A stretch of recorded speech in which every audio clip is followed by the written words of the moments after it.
السلام علیکم ورحمۃ اللہ وبرکاتہ نحمده ونصلي على رسوله الكريم اما بعد فقد قال الله تعالى في كلامه المجيد والفرقان الحميد فاعوذ بالله من الشيطان الرجيم بسم الله الرحمن الرحيم يا ايها الناس اتقوا ربكم الذي خلقكم من نفس واحدة وخلق منها زوجها وبث منهما رجالا كثيرا ونساء واتقوا الله الذي تساءلون به والارحام ان الله كان عليكم رقيبا۔ تعریف صلی اللہ رب العالمین کے لیے جو یک و تنہا اس کائنات کا خالق و مالک ہے۔ انگنت بے شمار درود و سلام سب سے آخری نبی احمد مجتبی محمد مصطفیٰ صلی اللہ علیہ وسلم کی ذات گرامی پر اللہم صلی علی محمد وعلی آل محمد كما صليت على إبراهيم وعلى آل إبراهيم إنك حميد مجيد اللهم بارك على محمد وعلى آل محمد كما باركت على إبراهيم وعلى آل إبراهيم إنك حميد مجيد رب اشرح لي صدري ويسر لي أمري واحلل عقدة من لساني يفقهوا قولي ربي زدني علما ربي زدني علما ربي زدني علما۔ الحمدللہ احمد آباد گجرات 25 دسمبر کو یہ کانفرنس جو آل گجرات کانفرنس ہے، اس میں آپ لوگوں کی تمام محنت ساتھیوں کے ذریعے جو کی گئی، دعا ہے کہ اللہ رب العالمین ان تمام کی محنتوں کو قبول فرمائے اور اس پوری جمعیت کے لیے اللہ رب العالمین اس پروگرام کو صدقہ جاریہ بنائے انشاءاللہ۔ اور یہاں سے ہم جو بھی باتیں اپنے اساتذہ سے، علماء کرام سے، ساتھیوں سے سنیں، اللہ تعالیٰ ان تمام باتوں پر سننے کے ساتھ ہمیں عمل کرنے کی توفیق عطا فرمائے، آمین تقبل یا رب العالمین۔ میرا عنوان اسلام میں عورت کا مقام، اور اس کو بتانے کی ضرورت اس لیے کہ آج اسلام پر یہ اعتراض ہے کہ اسلام عورت کو اس کا مقام نہیں دیتا ہے۔ ہم اسے اپنا مقام دلائیں گے، اسے عزت دلائیں گے، اس کے حقوق دلائیں گے، وہ سارے حق جو اسلام نے اس سے چھین لیے ہم اسے دیں گے۔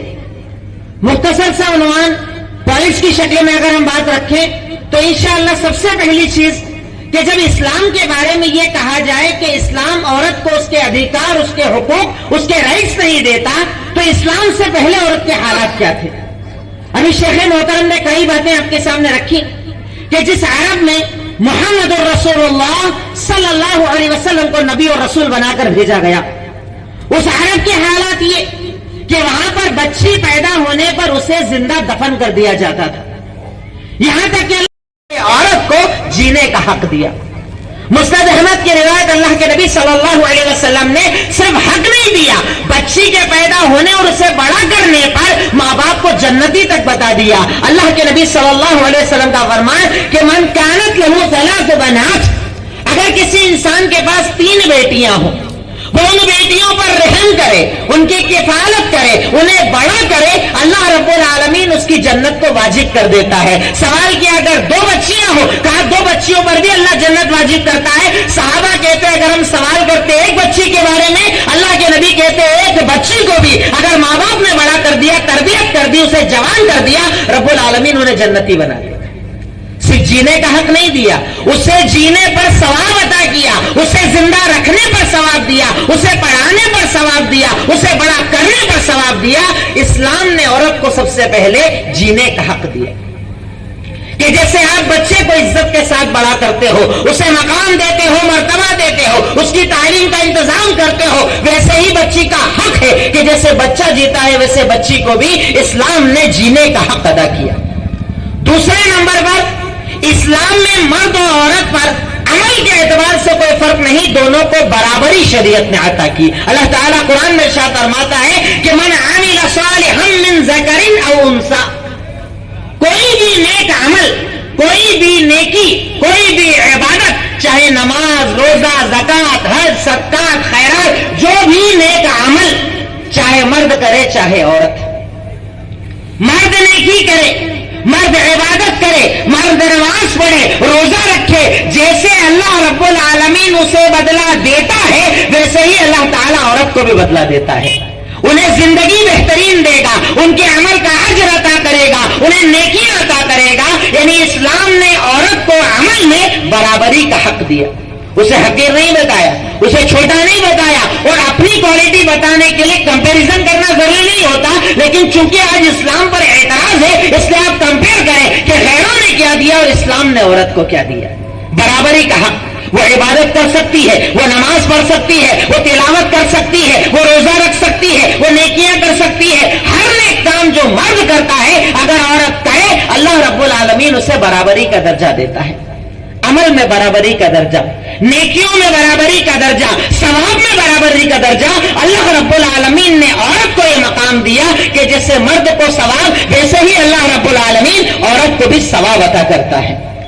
تیسرے نمبر پر تعلیم کا حق، جیسے مرد تعلیم حاصل کرتا ہے، یہ غلط فہمی بہت سارے لوگوں میں پائی جاتی ہے، اور میں کہتا ہوں ان سب غلط فہمیوں کی ایک بنیادی وجہ ہم لوگ ہیں۔ ہمارے پاس ایک کوالٹی ہے، ہمارے پاس ایک دین ہے، اور ایسا دین جو دین فطرت ہے، جس دین کو ربانی مذہب جس سے خود اللہ رب العالمین نے بنایا، اس کی تعلیمات پر کوئی اعتراض نہیں کر سکتا۔ مسلمان کی یہ کمزوری کہ وہ دین کو چھپا کر بیٹھا ہے۔ اس تعلیم کو، اس اچھائی کو، اس بھلائی کو، اس قرآن کو، اس حدیث کو، اللہ رب العالمین کے دیے گئے اس دین کی دعوت ہم مسلمان نہیں دیتے۔ اس کا نتیجہ ہے کہ آج اسلام پر اعتراض کیا جاتا ہے کہ اسلام نے عورت کو کیا دیا۔ یہاں تو عورتوں کو تعلیم نہیں دی جاتی، تعلیم کہ اللہ رب العالمین نے جیسے مرد کو یہ حق دیا کہ وہ تعلیم حاصل کرے، خواتین نے آ کر اللہ کے نبی صلی اللہ علیہ وسلم سے کہا، اللہ کے نبی صلی اللہ علیہ وسلم جیسے آپ مردوں کو دین سکھاتے ہیں، مردوں کو تعلیم دیتے ہیں، ہمیں بھی دیجیے۔ آپ نے الگ سے دن مقرر کیا کہ اس دن میں عورتوں کو تعلیم دوں گا۔ امہات المومنین، ہماری مائیں، اللہ کے نبی صلی اللہ علیہ وسلم کی ازواج مطہرات، اللہ کے نبی نے انہیں ایسی تعلیمات دی کہ وہ عورتوں کو تعلیم دیا کرتی تھی۔ ان کے پاس فتوے پوچھنے عورتیں آتی، ان کے پاس سوالات پوچھنے آتی، آپ برابر انہیں تعلیم دیتی۔ یہاں تک کہ عام عورت تو عام عورت، اگر آپ کے پاس کوئی لونڈی ہے، غلام ہے، اگر آپ اسے بھی تعلیم دے دیں، اللہ رب العالمین آپ کو دوہرا اجر عطا کرے گا۔ صحیح بخاری کی روایت، اللہ کے نبی کا فرمان کہ وَرَجُلٌ عِندَهُ أَمَةٌ، اگر کوئی آدمی ایسا ہے کہ اس کے پاس کوئی لونڈی ہے، غلام ہے، اگر وہ اس کی تعریف کرے، اسے ادب سکھائے، بہترین ادب سکھائے، وَعَلَّمَهَا فَأَحْسَنَ تَعْلِيمَهَا، کہ اسے اگر وہ تعلیم دیتا ہے، اس کو ایجوکیشن دیتا ہے، اسے ایجوکیٹ کرتا ہے، تو رب العالمین اسے دوہرا اجر عطا کرے گا۔ عام عورت تو عام عورت، عام بچی تو عام بچی، اگر آپ کے پاس کوئی غلام ہے، کوئی نوکر ہے، اور آپ اسے بھی تعلیم دیں، اگر وہ بچی ہے، اللہ رب العالمین آپ کو اس پر دوہرا اجر عطا کرے گا، ڈبل اجر عطا کرے گا۔ تو اللہ رب العالمین نے عورت کو کیا دیا؟ اسلام نے عورت کا مقام کیا رکھا کہ اسے جینے کا حق دیا، اسے برابری کا حق دیا، اسے تعلیم کا حق دیا۔ چوتھے نمبر پر اسے جب کوئی درجہ اللہ نے دیا تو عزت والا درجہ دیا۔ آج جیسے عورت کے الگ الگ مقام ہوتے ہیں، عورت الگ الگ اعتبار سے زندگی گزارتی ہے۔ اگر عورت ماں ہے تو اللہ تعالیٰ نے قرآن میں ارشاد فرمایا وَوَصَّيْنَا الْإِنسَانَ بِوَالِدَيْهِ، کہ ہم نے انسان کو یہ وصیت کی ہے کہ اپنے ماں باپ کے ساتھ حسن سلوک کرے، اور اسپیشلی ماں کے ساتھ، حملتہ امہ وہنا علی وہن، کہ اس کی ماں نے تکلیفوں کے ساتھ اسے رکھا، پیٹ میں جب رکھا تکلیفوں کے ساتھ رکھا، پیدا کیا تو تکلیفوں کے ساتھ پیدا کیا۔ اللہ رب العالمین قرآن میں ماں کو اتنی عزت دے رہا ہے جو عزت باپ کو نہیں دی، کہ ماں نے تجھے مشکل کے ساتھ اپنے پیٹ میں رکھا، مشکل کے ساتھ تجھے بڑا کیا، مشکل کے ساتھ تجھے پیدا کیا، اس لیے اس کے ساتھ حسن سلوک کرنا، اس کے ساتھ اچھا برتاؤ کرنا، تیرا بیہیویئر اپنی ماں کے ساتھ بہتر ہونا چاہیے۔ ایک صحابی نے آ کر محمد الرسول اللہ صلی اللہ علیہ وسلم سے یہ سوال کیا، من حق الناس بحسن صحابتی، اللہ کے نبی صلی اللہ علیہ وسلم مجھے بتائیے کہ میں کس کے ساتھ سب سے زیادہ اچھا سلوک کروں؟ کون ہے حقدار میرے سب سے زیادہ اچھے سلوک کا؟ اللہ کے نبی نے جواب دیا تیری ماں۔ دوسری بار یہی سوال، ریپیٹ کوشچن، مجھے بتائیے سب سے زیادہ حقدار کون کہ میں اس کے ساتھ اچھا سلوک کروں؟ دوسری بار کہا تیری ماں۔ تیسری بار سوال کیا کہ کون ہے حقدار کہ میں اس کے ساتھ سب سے زیادہ اچھا سلوک کروں؟ تیسری بار کہا تیری ماں۔ چوتھی بار سوال کیا تو کہا تیرا باپ۔ اس میں تو مردوں کو اعتراض ہونا چاہیے کہ ہمارا حق کم، عورت کا حق زیادہ ہے۔ افسوس یہ کہ اعتراض، عورت کو حق نہیں دیا جاتا۔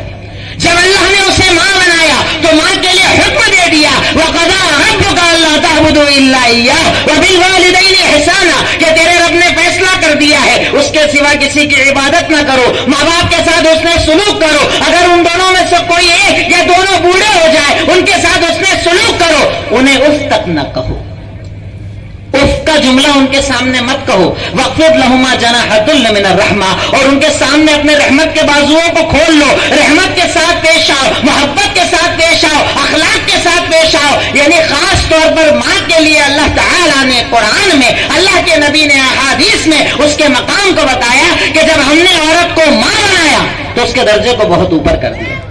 جب اسی عورت کو اللہ نے بیوی بنایا تو ایسے نارملی نہیں کہا، نارمل عزت نہیں دی، اللہ تعالیٰ نے اسے اپنی نشانی بتا دیا۔ وَمِنْ آیَاتِهِ اللہ تعالیٰ کی نشانیوں میں سے ایک نشانی ہے کہ اللہ تعالیٰ نے تمہارے لیے بیویوں کو بنایا جو تمہارے سکون کا ذریعہ۔ آپ سوچئے عورت کو کیا مقام دیا اسلام نے اور عورت کو کیا مقام دیا دوسری قوموں نے، اور اعتراض ہے کہ اسلام عورت کو مقام نہیں دیتا۔ ماں بنایا تو عزت، بیوی بنایا تو اللہ نے اسے اپنی نشانی بتا دیا کہ یہ میری نشانی ہے۔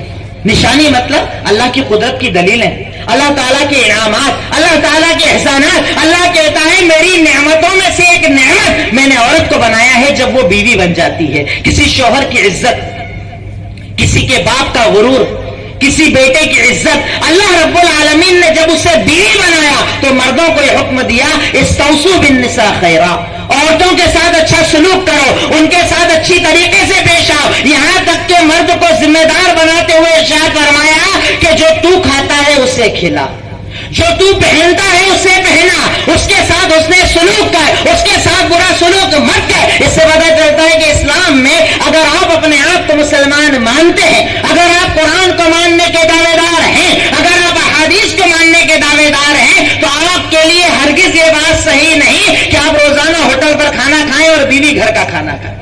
آپ کی ذمہ داری ہے جو کھاؤ اسے کھلاؤ، جو پہنو اسے پہناؤ، یعنی جو عزت آپ اپنے لیے چاہتے ہیں وہ عزت عورت کو بھی دو۔ کہ اللہ تعالیٰ نے جب اسے بیوی بنایا تو بیوی بنا کر شوہر کو ذمہ دار بنا دیا کہ آپ کو اپنی ذمہ داری کو نبھانا ہوگا۔ یہاں تک کہ شیخ محترم ابھی آپ کے سامنے حدیث بتا رہے تھے، اتنا بڑا مقام، اتنی زیادہ عزت اللہ تعالیٰ نے عورت کو بیوی بنا کر دی کہ اگر تو اپنی بیوی کے منہ میں ایک لقمہ بھی کھلا دے، اگر اسے ہاتھ سے ایک لقمہ کھلاتا ہے اللہ تجھے صدقے کا ثواب دے گا، اگر پانی ملاتا ہے اللہ تعالیٰ تجھے ثواب دے گا۔ یعنی اللہ رب العالمین نے عورت کو جب بیوی بنایا تب بھی مقام دیا۔ میں عزت کی بات کر رہا ہوں۔ تیسرے نمبر پر جب اللہ رب العالمین نے اسی عورت کو بیٹی بنایا تو اتنی زیادہ فضیلت کہ من کانت لہو ثلاث بنات، الگ الگ الفاظ کے ساتھ یہ روایت موجود ہے کہ اگر کسی کے پاس 3 بیٹیاں ہو، وہ انہیں بڑا کرے، تعدیب کرے، تعلیم دے، ان کی شادیاں کرے، تو یہ تینوں بیٹیاں اس کے لیے جہنم سے نجات کا ذریعہ بن جائیں گی،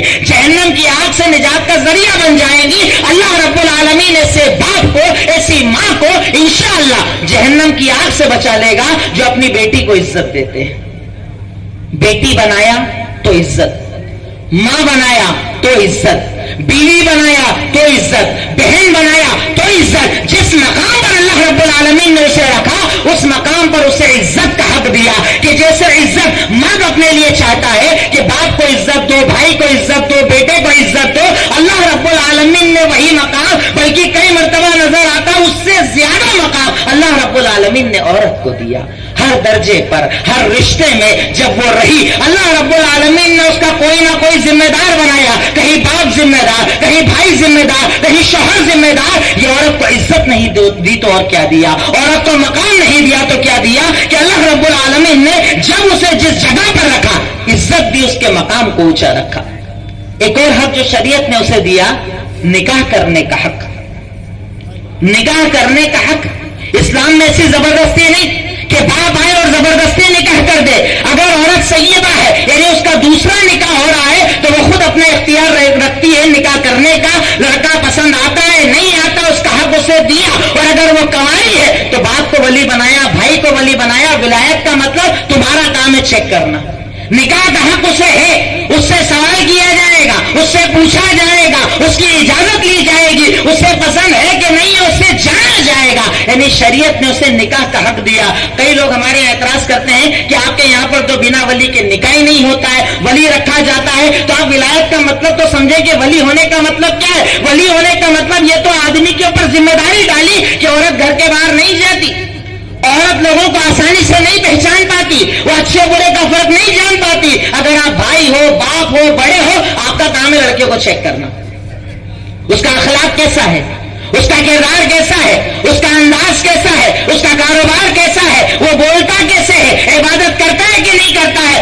ولی کی ذمہ داری بتائی، مطلب یہ عورت کا حق ہے کہ نہیں، عورت کا مقام ہے کہ نہیں، کہ اگر آپ کے گھر میں بچی ہے، بہن ہے، کوئی بھی شادی کے لائق ہے، ولی ذمہ دار ہے، اسے دیکھنا پڑے گا، چیک کرنا پڑے گا، جاننا پڑے گا. اور اگر وہ سیدہ ہے، اس کا سیکنڈ نکاح ہو رہا ہے، تو وہ خود اپنا اختیار رکھتی ہے کہ وہ اپنا نکاح کر سکتی ہے، وہ اپنا نکاح کروا سکتی ہے. یہاں تک کہ اللہ کے نبی صلی اللہ علیہ وسلم کے دور میں حضرت خنسا رضی اللہ تعالیٰ عنہ کا نکاح ان کے ابا نے بنا ان کی مرضی کے کر دیا. انہوں نے آ کر شکایت کی کہ اللہ کے نبی صلی اللہ علیہ وسلم میرا نکاح میری اجازت کے بنا ہوا ہے، مجھے لڑکا پسند نہیں ہے. اللہ کے نبی نے نکاح ہی رد کر دیا، یہ نکاح کینسل، آپ کا نکاح کینسل، کیونکہ آپ لڑکے کو پسند نہیں کرتی. اب اسلام پر اگر کوئی اعتراض کرتا ہے کہ اسلام عورت کو دباتا ہے، حق نہیں دیتا ہے، اس کا مطلب پہلی کمزوری ہماری کہ ہم نے یہ بتایا ہی نہیں کہ اسلام عورت کو کیا دیتا ہے. دوسری کمی ان کی کہ انہوں نے جاننے کی کوشش ہی نہیں کی کہ اسلام کیا دیتا ہے، اسلام نے کیا دیا، قرآن نے کیا دیا، حدیث نے کیا دیا. چونکہ وقت مختصر ہے، میں پوائنٹس کی شکل میں پوری باتیں آپ کے سامنے رکھ رہا ہوں تاکہ زیادہ سے زیادہ باتیں میں آپ تک پہنچا سکوں. نیکسٹ، طلاق کا حق. یہ بہت بڑا اعتراض کچھ سالوں سے ہمارے درمیان چلا، اس پر فیصلے بھی لیے گئے کہ اسلام میں تو اتنی آسانی ہے، جب چاہے عورت کو طلاق دے دو، جیسے چاہے طلاق دے دو، بالکل ایزیلی جو چاہے فیصلہ کیا جائے. یہ کوئی نہیں بتاتا کہ جیسے مرد کو اختیار ہے طلاق کا، ویسے ہی عورت کو اختیار ہے خلا لینے کا.